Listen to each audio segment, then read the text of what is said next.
कार्यक्रम के पुण्यार्चक हैं आयोजक श्री दिगंबर जैन साधु सेवा समिति, शामली, उत्तर प्रदेश। सभी गुरु भक्तों का एक ही प्रण, साधु सेवा और समर्पण। इसी भाव एवं भावना के साथ कार्य कर रहा है साधु सेवा ट्रस्ट। हम जानते हैं हमारे गुरुओं ने हमें इतना सब कुछ दिया, परंतु हमने अपने गुरुओं के लिए क्या किया, ये सवाल जरूर उठता है। देश के कई ऐसे प्रांत हैं जहां पर दिगंबर मुनियों को विहार करने में बहुत कठिनाई आती है। चौके वाले न मिलने पर विहार के दौरान आहार की व्यवस्था भी नहीं बन पाती। कई गांव व शहर आज भी ऐसे हैं जहां साधु संतों के चातुर्मास नहीं हुए हैं। इन सब को देखते हुए श्री साधु सेवा ट्रस्ट का उदय हुआ, जिससे दिगंबर मुनियों के आहार, विहार, प्रवास आदि की व्यवस्था को सुचारू रूप से बनाया जा सके, जिसके माध्यम से हमारा समाज, धर्म, संस्कृति सब सुरक्षित रह सकते हैं। क्यों न हम भी अपनी चंचला लक्ष्मी का सदुपयोग करें एवं अपने सच्चे गुरुओं की रक्षार्थ हेतु आगे आएं।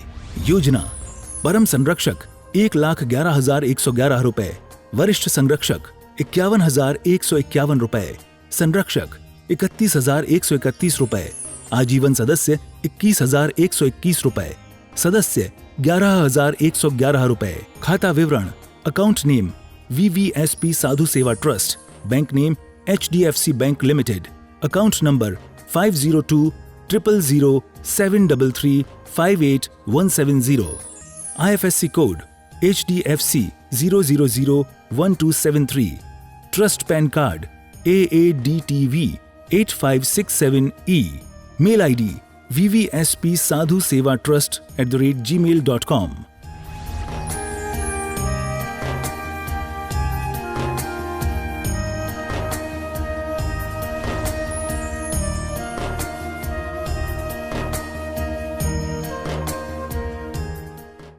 सभी धर्म प्रेमी, पुण्य आत्मा एवं महानुभाव, आज 10 लक्षण पर्व में उत्तम तप धर्म का दिन है। लोग तप करने से डरते हैं। मन तो होता है कि हम भी तप करें, लेकिन तप करने से डर लगता है। भैया बड़ी कठिन चीज है। लेकिन हमने तप के मायने नहीं समझे। तप है क्या? तप कहते किसे हैं? तप कैसे करना है ये तो बाद की बात है, लेकिन तप है क्या पहले ये समझे। एक टांग पे खड़े हो जाना, उल्टा लटक जाना, धूप में बैठ जाना, बरसात को सहन करना, ये सब चीजें तप नहीं है। तप के मायने क्या है? पूज्य आचार्य भगवंत उमा स्वामी जी ने तत्वार सूत्र में तप के मायने बताए हैं। इच्छा निरोधो तपहा, इच्छाओं का निरोध करना तप है। इच्छाएं जो हमारी अंतरंग में इच्छाएं हैं, जीने की इच्छा, घूमने की इच्छा, खाने की लालसा, परिवार, बेटा बेटी, इनके प्रति जो हमारी आसक्ति है और जो इनके प्रति हमारी इच्छाएं हैं, उनको हमें कंट्रोल करना है, उनको हमें बस में करना है। यही हमारा एक बहुत बड़ा तप है। फिर सवाल ये खड़ा होता है कि इच्छाओं को बस में कैसे करें। आचार्य भगवंतों ने इच्छाओं को बस में करने के कुछ उपाय बताए हैं। 4 उपाय ऐसे हैं जो हमें करने होंगे और इसके माध्यम से हम अपनी इच्छा को अपने बस में कर सकते हैं, इच्छाओं का निरोध कर सकते हैं, इच्छाओं पे कंट्रोल कर सकते हैं। वो क्या है उपाय? पहला उपाय दिया है, 12 प्रकार के तप हैं, उनमें 6 बहिरंग तप दिए हैं। पहले उपाय में बताया कि 6 बहिरंग तपों को धारण करें। ये 12 प्रकार के तप जो हैं मुनि महाराज के हैं। मुनि महाराज इन्हें अपने जीवन में दिन प्रतिदिन द्रव्य क्षेत्र काल के अनुसार अपनी क्रियाएं तपों के माध्यम से अपनी साधना करते हैं। तो फिर हम क्या करें? हमें इनका प्रयास करना है, इनका अभ्यास करना है, क्योंकि प्रत्येक व्यक्ति का, इस संसार में रहने वाले प्रत्येक व्यक्ति का एक ही लक्ष्य है, मोक्ष की प्राप्ति। मोक्ष प्राप्ति के तरीके अलग अलग हो सकते हैं, मार्ग अलग अलग हो सकते हैं, लेकिन सबके लक्ष्य एक ही है। मोक्ष प्राप्ति के लिए हमें तप जरूर करना होगा, क्योंकि इच्छाओं को निरोध करने के लिए ये तप दिया है, और तप के लिए 12 प्रकार के व्रत दिए हैं, तप दिए हैं। मुनि महाराज के व्रतों को हम क्यों करें? क्योंकि हमें मुनि बनना है, हमें मोक्ष जाना है, तो एक दिन हमें ये सब कार्य करने होंगे, इन्हीं का हमें अभ्यास करना है। पहला बहिरंग तप दिया है अनशन। अनशन माने उपवास। उपवास का मतलब दिया है उप समीपम वासम करोति इति उपवासः। अपनी आत्मा के समीप वास करना ये उपवास है। आज के समय में कुछ लोगों ने उपवास के मायने बदल दिए, उपवास के तरीके भी बदल दिए हैं। एक व्यक्ति आया और कहने लगा, महाराज जी सामर्थ्य नहीं है उपवास करने की, क्या करें? हमने कहा एक आसन कर लो, व्रत कर लो। नहीं करना, उपवास ही है। ठीक है, हमने बता दिया 4 प्रकार के आहार का त्याग करना, भैया उपवास है। माँ ने तो कहा था कि थोड़ा सा पानी ले लो, कोई दिक्कत नहीं है, तो मैं पानी ले लेता हूँ, उसमें थोड़ा सा बूरा और डाल देता हूँ, क्योंकि खाली पानी महाराज जी कालजा बाहर आता है, कालजा। और पानी खाली लेते हैं तो फिर मनसा थोड़ा सा इधर उधर भी भटकता है, तो उसमें थोड़ा सा बादाम डाल देते हैं घुटे हुए, रात के भीगे हुए, और ज़्यादा कुछ नहीं, मुनक्का किशमिश डालने के बाद उसमें थोड़ा सा काजू का छोक और लगवा देता हूँ। और कुछ नहीं, भैंस का तो मिलता नहीं, गाय का दूध और ले लेते हैं, बस और कुछ नहीं लेता, मैं तो ऐसे ही उपवास करता हूँ। भैया इससे अच्छा तो भोजन ही कर लेता। खामा खामे 50 रुपये की थाली को तुमने 200 रुपये तक पहुँचा दिया। एक गिलास तुमने इतना भारी, एक गिलास, उससे पूछा कितना? नहीं, एक गिलास नहीं, कम से कम 1 जग तो महाराज जी चाहिए ही चाहिए। अरे ढोर, उपवास वाले दिन 1 जग पी गया। हमें उपवास के मायने भी समझने होंगे। उपवास का मतलब है अपनी आत्मा के पास रहना। कुछ लोग उपवास वाले दिन महिला पक्ष में, आज उपवास है, चलो मशीन लगा लो, सारे कपड़े एक बार में धो डालो। क्यों भैया? क्योंकि इससे थोड़ा पानी की शरीर में तराई रहेगी। क्यों? दीवार हो क्या जो तराई रहेगी। ऐसी ऐसी हमने क्रियाएं शुरू कर दी है, सुन करके भी हंसी आती है, सोच करके भी हंसी आती है। कुछ लोग, भैया हमें चलो बोल चाल तो है नहीं है, एक काम करो 14 आएगी, उस दिन उपवास है, उस दिन उनके यहाँ जाएंगे। क्यों? क्योंकि बोल चाल तो है नहीं, उसके यहाँ का पानी तो मुझे पीना नहीं है। तो एक काम करो, उपवास वाले दिन जाने का जाना हो जाएगा, उलाने का उलाना पूरा हो जाएगा, और अपना उपवास का उपवास हो जाएगा। कई लोग घर में एसी नहीं है, कूलर नहीं है, पंखे नहीं है, तो एक काम करो, कोई कार्यक्रम आ रहा है, उत्सव महोत्सव आ रहे हैं, त्यौहार आ रहे हैं, शॉपिंग करनी है, चलो मॉल में चलते हैं। क्यों? अब घर में तो खाने को हवा, एसी कूलर तो है नहीं है, मॉल में लगे हुए हैं, खरीदारी की खरीदारी, समय का सदुपयोग, उपवास भी निमट जाएगा। उपवास के मायने ये नहीं है, उपवास के मायने हैं अपनी आत्मा के निकट रहो।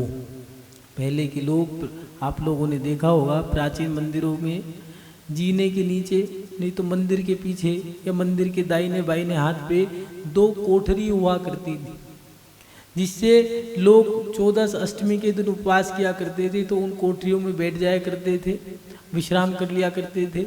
बाकी पूरे दिन महिला हो चाहे पुरुष हो, पुरुष पर क्या करते थे, भगवान का मंजन किया करते थे, मूर्तियों का, वेदी को साफ किया करते थे। छत्र गंदे हो गए या चवर गंदे हो गए हैं, चौंदोवा खरा गंदा हो गया है या वेदी में गंदगी हो गई है, तो उसको साफ करते थे। महिलाएं जिनवाणी को मंदिर की शुश्रूषा किया करती थी, जिनवाणी को साफ किया करती थी, फट गई हैं उनको ठीक कर दिया, मंदिर में सफाई कर दी। लेकिन आज हमने वो सब चीज़ें बदल दी। पहले के लोग धर्म की क्रियाएं करते थे कि भैया उपवास करना है, भोजन तो करना नहीं, जब कमाना खाना नहीं तो कमाना नहीं, अपने आत्मा के निकट रहेंगे, मंदिर में बस स्वाध्याय करेंगे, मंदिर में पूजा पाठ करेंगे, मंदिर में समय देंगे। लेकिन आज हमने उपवास की सारी परिभाषाएं बदल दी। आज का समय तो ऐसा है, पर्व के दिन आएंगे, बस 11वां दिन तैयार है, बोल के आगे सुन ये तैयार रखियो, ये 5 पन्नों की तो लिस्ट तैयार है, हमें ये खाना है वो खाना है, गोलगप्पे भल्ले पापड़ी, वो अप्पे गप्पे गोलगप्पे भल्ले पप्पे, और उसके साथ साथ वो मोमोज, ये सब चीजें हम बदलते जा रहे हैं। उपवास के मायने हम समझ नहीं रहे। अपनी आत्मा के निकट रहना ये उपवास है। उसके साथ साथ जब आप उपवास करते हो तो हमारा शरीर शिथिल होता है। कुछ लोग कहते हैं कमजोरी आ गई, क्या करें उपवास में। भैया उपवास करते ही शरीर को शिथिल करने के लिए है। जब शरीर शिथिल होगा तो आपको दुख और सुख का भान होगा, अपने पराये का ज्ञान होगा, और आप अपनी इच्छाओं को कंट्रोल में कर लोगे, क्योंकि संसार का आपको सही में हकीकत में संसार का एहसास होगा कि संसार क्या है, धर्म क्या है, अधर्म क्या है। इसलिए इच्छाओं को निरोध करने के लिए अनशन करना, उसके साथ साथ अमोदर्रे, भूख से कम खाना। जो दबा के खाते हैं, दवा खाना जाते हैं। जो लोग पूड़ी कचौड़ी पराठे ठूस के खाए जा रहे हैं, देखना डॉक्टर के पास जाएंगे, कहेंगे लीवर में सूजन है, अब दवा खाओ। अब एक कटोरी थाली में दवा का स्थान रखना पड़ता है। इसलिए भूख से कम खाना मुनि महाराज के लिए दिया है। आचार्य भट्टकेर स्वामी जी ने लिखा मूलाचार में कि पेट के 4 हिस्से किए हैं, 2 हिस्से पानी, 1 हिस्सा रोटी गर्मी में, 2 हिस्से रोटी, 1 हिस्सा पानी सर्दी में, 1 हिस्सा 12 महीने खाली रखना है, भूख से कम खाना है। अगर कोई साधु भी भूख से ज़्यादा खा रहा है तो देखना चिल्लाते रहेंगे, गैस की उनको बीमारी हो जाएगी। इसलिए भूख से कम खाना अमोदर्य, और उसके साथ साथ व्रत परिसंख्यान, व्रतों का परिसंख्यान करना। मुनि महाराज नियम लेकर के निकलते हैं। पहले के लोग नियम ले लिया करते थे, भैया 2 कटोरी आएगी, 2 ही कटोरी भोजन करूंगा। माने थाली में 2 कटोरी किसी भी चीज की आ गई, चटनी हो या फिर रायता, 2 कटोरी रख दिया, 1 कटोरी में रायता, 1 कटोरी में चटनी, बस इसी से कर लेंगे। पहले के लोग तो ऐसे हुआ करते थे कि नमक रख दिया, नमक से भोजन कर लेंगे, कहेंगे कुछ नहीं। क्यों? क्योंकि वो इन चीजों का पालन करते थे। अंतरंग की इच्छाएं कमजोर हुआ करती थी और इन तपों के माध्यम से अपनी साधना बढ़ती थी। वत परिसंख्यान, उसके साथ साथ रस परित्याग, रसों का त्याग करना। 6 रस दिए हैं, घी, तेल, दूध, दही, मीठा, नमक। इन रसों का त्याग करके कभी मीठे का त्याग करना, कभी घी का त्याग करना, कभी तेल का त्याग करना। लेकिन हम लोग तो ये करते ही नहीं। क्यों? आसक्ति ही कम नहीं हो रही। बिना नमक के भोजन कैसा लगेगा? भाई करके देखो। पहले लोग करते थे तो कहा करते थे, मुनि महाराज भी तो करते हैं, हम भी करके देखेंगे। रविवार को हम नमक नहीं लेंगे, खा रहे हैं, भोजन फीका लग रहा है, स्वाद नहीं लग रहा, क्या सोच रहे हैं, विचार क्या है, चिंतन क्या है कि दिगंबर साधु कैसी साधना करते होंगे, हम उन जैसे नहीं बन पा रहे तो कोई बात नहीं, हम भी नमक नहीं लेंगे। भोजन में कंट्रोल किया करते थे, इससे उनकी इच्छाएं दबी रहती थी, तब का तब हो जाया करता। रस परित्याग, इसके माध्यम से भी हम अपनी क्रियाओं को, अपनी इच्छाओं को दबा सकते हैं। उसके साथ साथ विविक्त शय्यासन, पहले खटिया हुआ करती थी, खटिया खड़ी बिस्तरा गोल, जिसको 4 पाई कहते थे। 4 पाए होते थे, नाम पड़ गया 4 पाई, कहा करते थे खटिया। उस खटिया में जूट की रस्सी लगा करती थी, उस पे सोया करते थे। जानते हो क्यों? क्योंकि वो जूट चुभता था, ज्यादा देर सो नहीं पाओगे, इसलिए जूट की रस्सी लगाया करते थे। आज कौन उस खटिया में पड़े?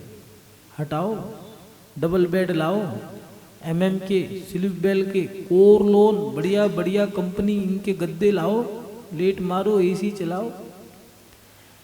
इससे प्रमाद आ गया, शरीर और खराब हो गया। पहले के शरीर मजबूत हुआ करते थे, गिरने के बाद हड्डियां टूटती नहीं थी। आज बैठ करके उठो तो पता हाथ ही टूट गया, फ्रैक्चर आ गया। ये क्रिया बाहर से करने के बाद अंतरंग भी मजबूत होता था, आत्मा के साथ साथ शरीर भी मजबूत होता था। इसीलिए ये बहिरंग तप दिए हैं, इनके माध्यम से हम अपना तप कर सकते हैं। और इच्छाओं को निरोध कर सकते हैं।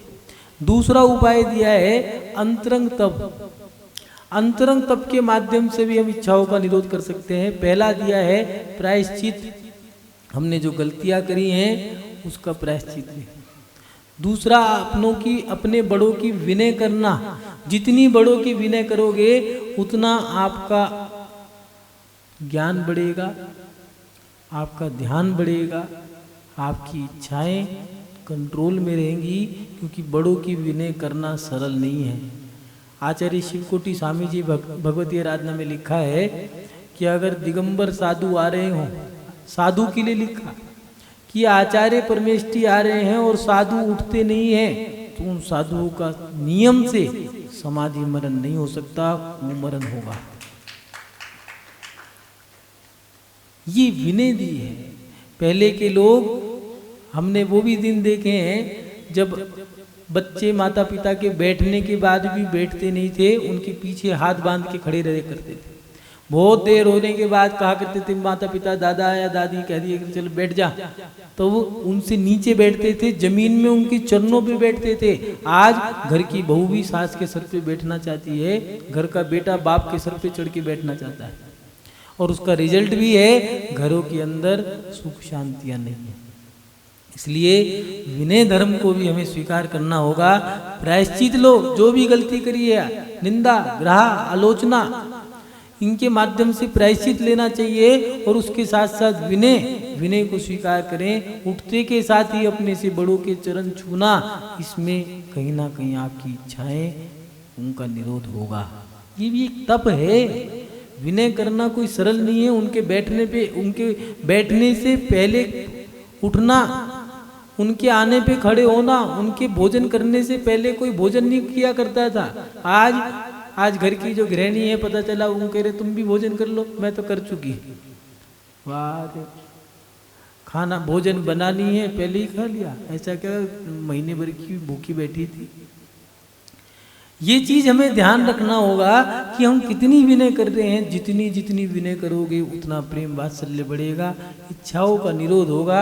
महानुभाव, विनय के साथ साथ वैयावत्ती, अपने से बड़ों की वैयावत्ती करना। वैयावत्ती लोग आजकल सोचते हैं ऐसे रात को आएंगे भाई पैर हाथ दबाने के लिए, ऐसे दबाएंगे, गलती से भी दब ना जाए जैसे रूई का फोया हो। अरे भैया हाथ है, दबाओ इसे, नहीं, गलती से भी ना दब जाए। हाथ पैर दबाने का मतलब ही वैयावत्ती नहीं है। आचार्य समन्वय स्वामी जी ने लिखा है, जब दिगंबर साधु विहार करके आ रहे हों उस समय पैर दबाना, स्वास्थ्य शरीर स्वस्थ नहीं है उस समय शरीर को दबाना, और उसके साथ साथ उनकी साधना में सहभागी बनना, ये वैयावत्ती है। लेकिन हम अपने से बड़ों की, अपने गुरुजनों की कितनी साधना में सहभागी बन रहे हैं। अपनी दृष्टि, अपने ही अंतरंग में झांक करके देखें कि क्या हम जो धर्मों का जिन धर्मों के लिए हम अनुष्ठान कर रहे हैं, विधान कर रहे हैं, दुनिया भर के खर्चे कर रहे हैं, साल भर जिनका इंतजार करते हैं, क्या वो धर्म हम अपने जीवन में उतार भी पा रहे हैं कि नहीं उतार पा रहे। वैयावत्ती के माध्यम से हमारी इच्छाओं का निरोध होता है। साधना में सहभागी बनना, अपने बड़ों की, साधर्मी की साधना में सहभागी बनना है। पहले बूढ़ी महिला हुआ करती थी, तो जिन लड़कियों की नई शादी हो जाती थी, वो नई नवेली दुल्हन या फिर जिनको युवतियाँ कहा करते हैं, वो उन बूढ़ी महिलाओं के पास जाकर के भोजन बना दिया करती थी कि अम्मा तुम बीमार हो, कोई बात नहीं, हम तुम्हारी सेवा करने आए। ये नहीं कहते थे भोजन बनाने आए, हम तुम्हारी सेवा करने आए हैं। और जो वो बता देती थी, कपड़े धोना, अगर कोई गंदगी भी हो गई हो, उल्टी हो गई हो, दस्त लग गए हो, उनको भी साफ करना। पहले घरों में बर्तन वाले नहीं होते थे, भोजन बनाने वाले नहीं होते थे, लेकिन हमने कितना बिगाड़ कर डाला।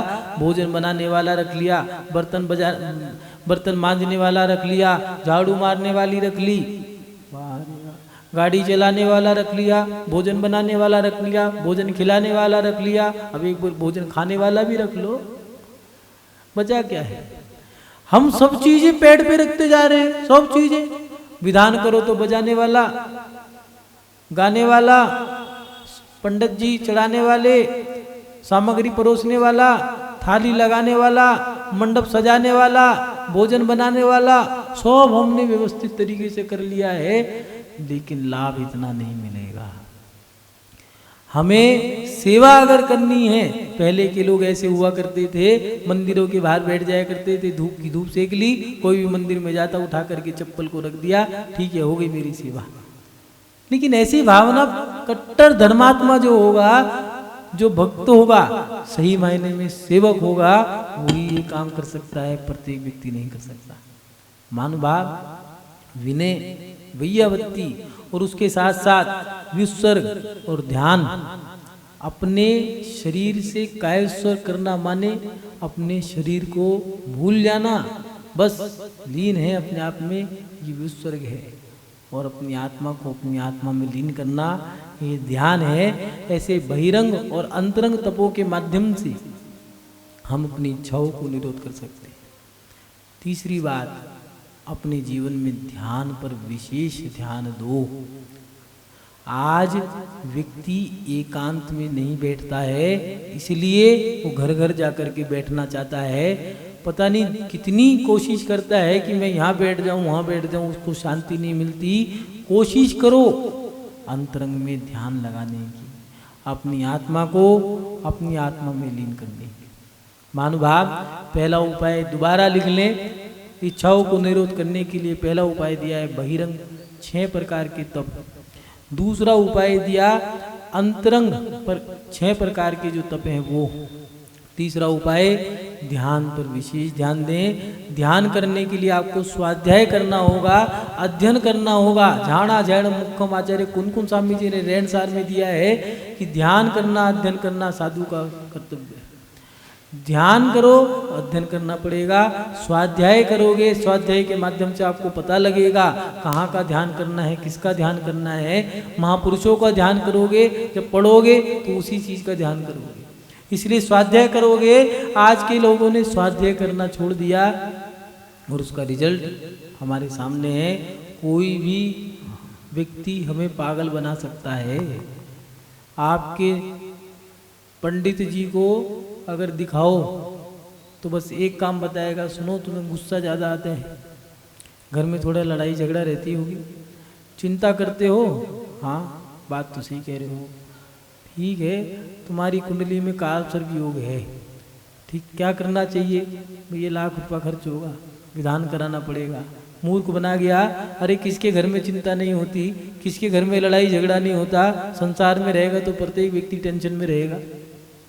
मूर्ख बना के चला गया, पैसे लूट के चला गया। मूर्ख क्यों बनाया? क्योंकि तुम मूर्ख हो। अगर तुम स्वाध्याय कर लेते तो तुम्हें ये चीज़ें नहीं होती, तुम्हें पता रहता।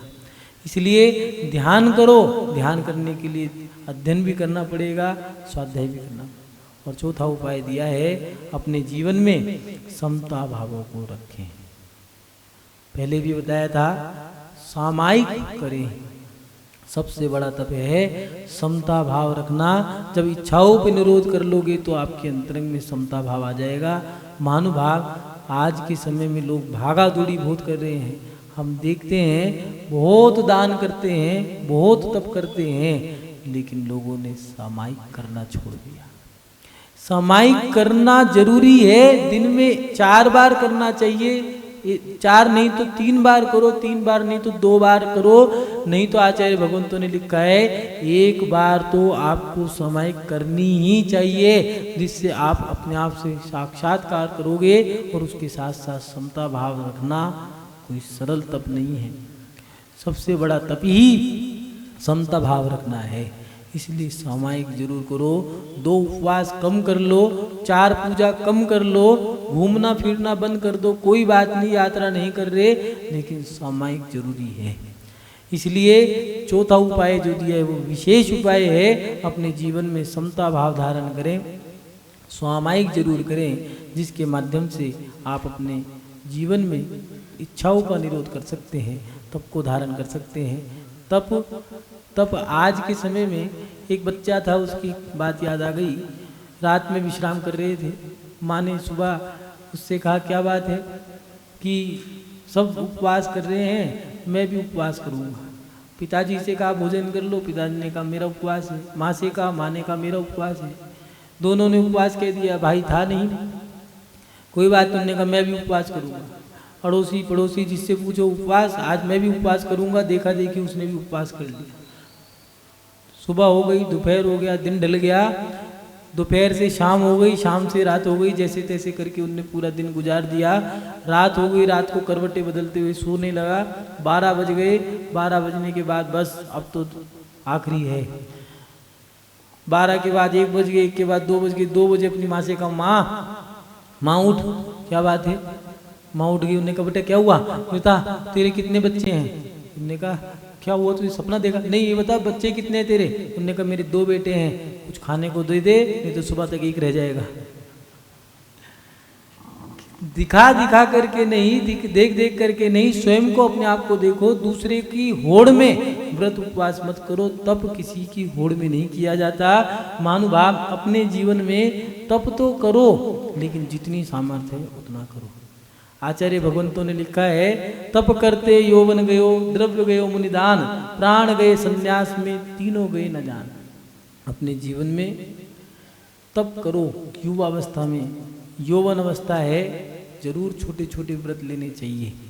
उसके साथ साथ जो आपके पास धन दौलत ऐशो आराम सामग्री है, उसका 25% धर्म में निकालना चाहिए।